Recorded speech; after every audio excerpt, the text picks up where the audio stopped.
There is something unsettling about true intelligence, something most people prefer not to face. I'm not talking about the intelligence that wins medals or gives brilliant speeches, but the silent, piercing intelligence that sees through social illusions as if passing through clear glass. Have you ever felt upon entering a room that certain people seemed out of place, not because they were less capable, but because they saw too much, as if their mere existence, their deep thinking, exposed the superficiality around them? If so, you have already felt the presence of those who scare society without even trying. Arthur Schopenhauer, the philosopher of raw truth, understood this better than anyone. For him, true intelligence was not a gift to be celebrated in crowds. It was, more often, a silent curse, because to see too much is to notice what most spend a lifetime trying to ignore. To realize that what we call civilization, progress, normalcy, is often a theater of vanities and fragile illusions.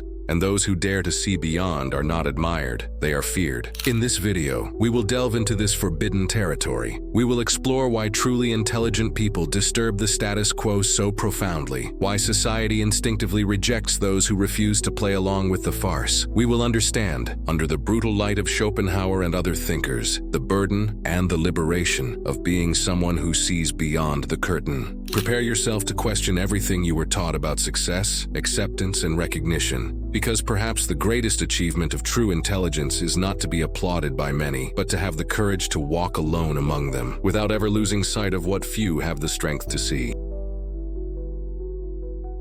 When Schopenhauer walked the streets of Frankfurt in the 19th century, he carried something heavier than books or thoughts. He carried the weight of seeing a world few could bear to face. At a time when rationalism and the exaltation of science promised answers to everything, Schopenhauer dared to say that deep down life was suffering, and that most men, far from being elevated rational beings, were driven by a blind, irrational will. His vision wasn't just pessimistic, it was devastatingly lucid.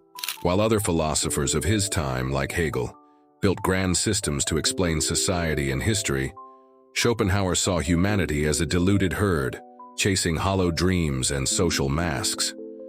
For him, true knowledge did not lead to glory but to isolation. Those who saw beyond appearances were condemned to live as foreigners in their own land, strangers among a crowd that preferred the sweet ignorance to the bitter lucidity. This idea didn't arise by chance. In ancient spiritual traditions, the theme of the exiled by wisdom was already known. In Greek philosophy, Socrates, who declared himself ignorant and thus wiser, was sentenced to death precisely because he disturbed the established order too much. In Eastern traditions, the Buddha, upon reaching enlightenment, understood that most men struggle in the chains of desire and illusion, unwilling to awaken. Human history, across all cultures, echoes a dark paradox. Those who truly see, those who think deeply, are not celebrated. They are avoided.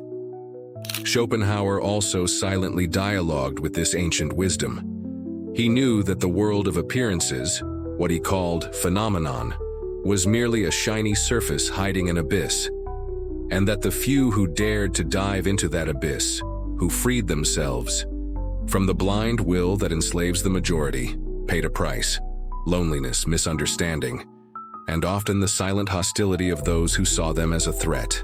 This hostility is not conscious. Society doesn't deliberately organize itself to exclude the most intelligent. It's something more primitive, more visceral. The sharp intellect reveals the inconsistency of norms, the futility of common desires, the fragility of collective certainties. And that causes discomfort, fear, rejection. When someone refuses to be impressed by conventions, competitions, false hierarchies, they silently expose the emptiness that sustains it all. And those trapped in these illusions feel attacked, even though no attack ever comes. That is why Schopenhauer, despite being one of the deepest thinkers of his time, spent much of his life marginalized, ignored by academic circles, scorned by those who preferred to believe in comforting systems. Only after his death did his work resonate among those who dared to face the truths he pointed out. And thus, an eternal lesson is revealed. In a world where appearance matters more than essence, to see too much is to be invisible. To think too deeply is to be dangerous. And those who walk this path of true intelligence must be prepared, not for applause, but for the transformative solitude that only the strong of spirit can endure. Imagine a vast hall, illuminated by golden chandeliers where everyone dances masked. Every face hides its true expression, every gesture is rehearsed, every word carefully measured to please. In this setting, genuine intelligence is like a sudden wind that sweeps through the hall, a wind that lifts the masks, extinguishes the candles, and reveals the wrinkles, imperfections, and fears that everyone tries to conceal. No wonder it is feared. Not because it attacks, but because it unveils.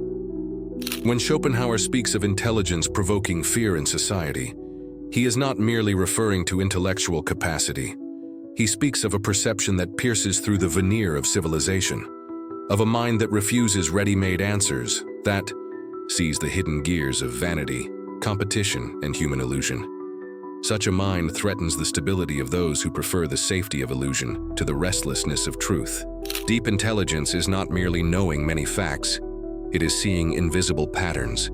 It is realizing that many social traditions are not born of ancestral wisdom, but of ancient conveniences.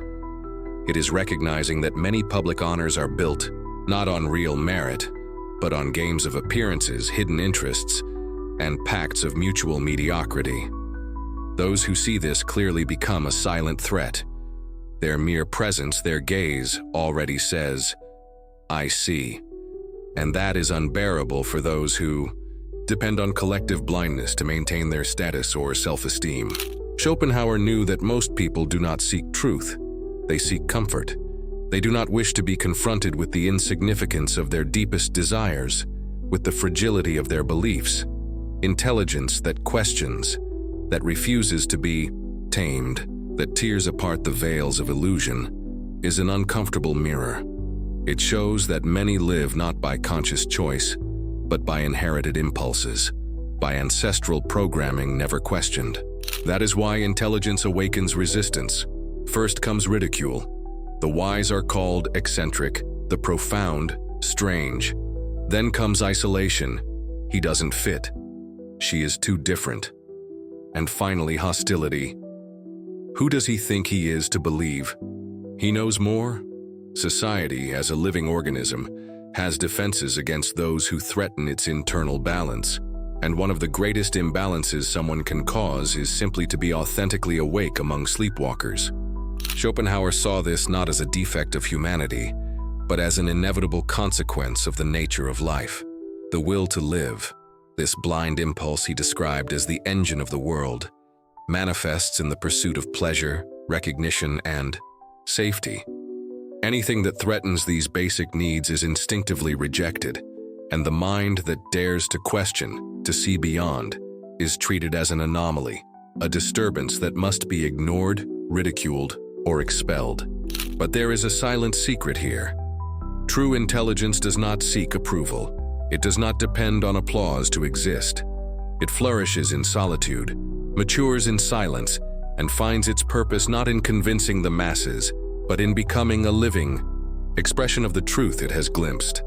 This is the difference between the intellectual and the sage. The former desires recognition, the latter desires freedom. And perhaps deep down, it is this freedom that most frightens society, because it shows that it is possible to live without submitting to the games, without bowing to the masks, without needing the validation of an audience. It shows that true fulfillment does not come from the outside but is born, fierce and silent, from the intimate encounter with one's own essence. And this, for many, is the greatest terror. Realizing that the entire social structure they so revere is just a D and that the play is not mandatory. There is another, subtler and equally devastating layer to the fear that intelligence awakens.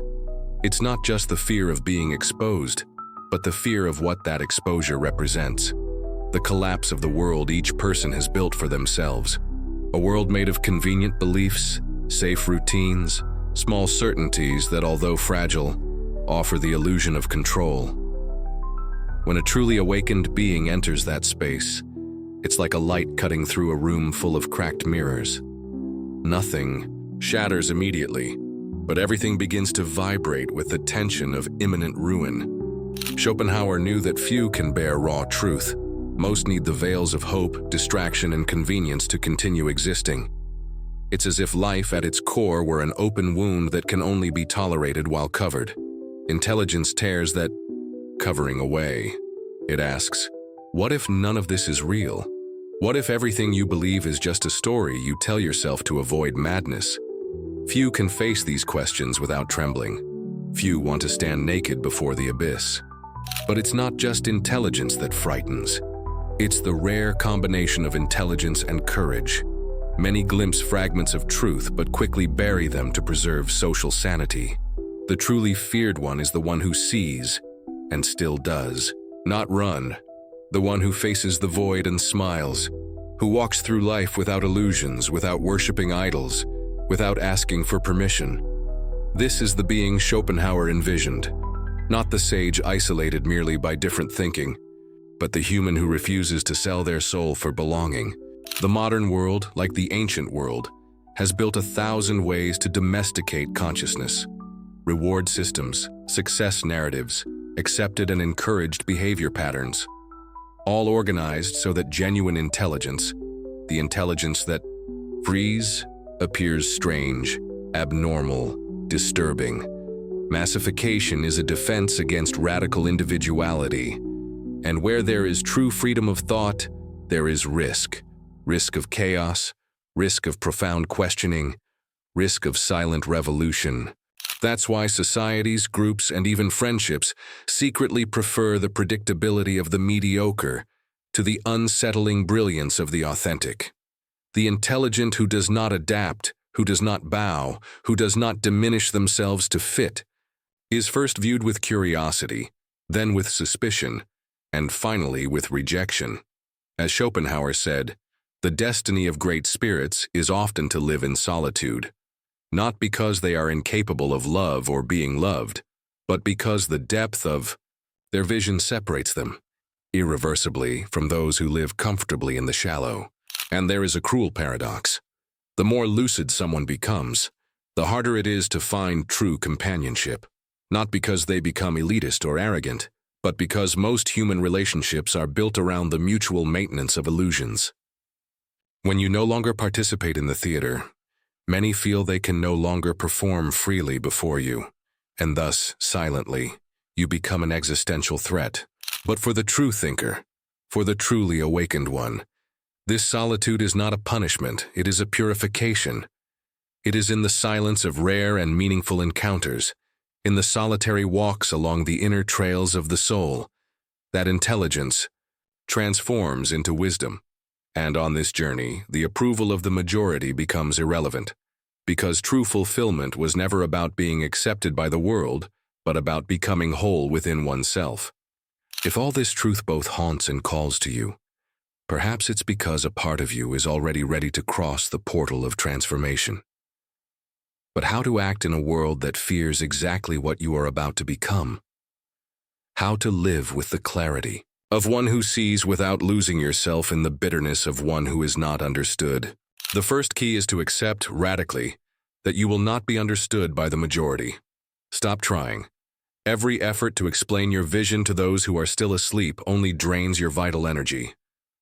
True intelligence needs no audience. It is self-sufficient, like a mountain that remains even if no one contemplates it. Then, practice conscious silence. Before responding, before explaining, before justifying, breathe. Feel the space between stimulus and response. In this space lies your power. When you stop reacting automatically to the world, you stop being controlled by it. You become slowly an immovable axis amidst the storm. Another powerful practice is cultivating chosen solitude. Not bitter solitude, but fertile solitude. Set aside moments to be with yourself, without distractions. Read profound works, meditate, walk in nature. Find the sound of your own mind, the pulse of your own being, because society molds you while you are distracted, but you mold yourself when you are present. And then, perhaps the hardest, abandon the need for approval. This is the poison that paralyzes the brightest. The need to be accepted slowly corrodes authenticity. Understand that being rejected, criticized, or ignored is the price, and also the confirmation that you are freeing yourself from the small games of the collective mind. You did not come into this world to fit in. You came to become. And this becoming is a silent art, a secret fire that does not seek applause, but simply burns, intensely, inevitably, until it illuminates not only yourself, but also all those who, in their own time, will have the courage to open their eyes. The truth is that those who see what few can see carry a silent responsibility, not the responsibility to convince the world, but to remain faithful to their own vision, even when everything around them screams otherwise. Arthur Schopenhauer. New. Society fears what it cannot control and rejects what exposes its own illusions. The intelligent, the awakened, the free, these are always the first to be ridiculed, discredited, marginalized, but they are also the only ones capable of shifting the axis of what is possible. In this moment, you may feel a weight, a melancholy, a fatigue, as if you were swimming against an invisible current. And indeed, you are. But know this silent struggle is not a mistake. It is the calling to not sell yourself, not betray yourself, not diminish yourself to fit into molds that were never made for you. You came to light paths that others are afraid to walk. You came to embody ideas that still scare because they are free, untamed. Every moment you remain faithful to this truth, you not only transform yourself, you alter the very field of possibilities for the world. So the next time you feel the weight of misunderstanding, breathe deeply and remember, being misunderstood is a disguised blessing. It is the sign that you dared to step out of the dead zone of blind acceptance.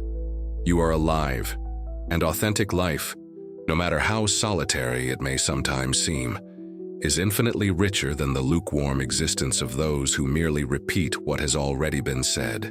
If this video has ignited something within you, do not let it die. Cultivate this fire, carry this flame in your gaze, in your choices, in your silences, and if you wish, share in the comments, "I choose the courage to be."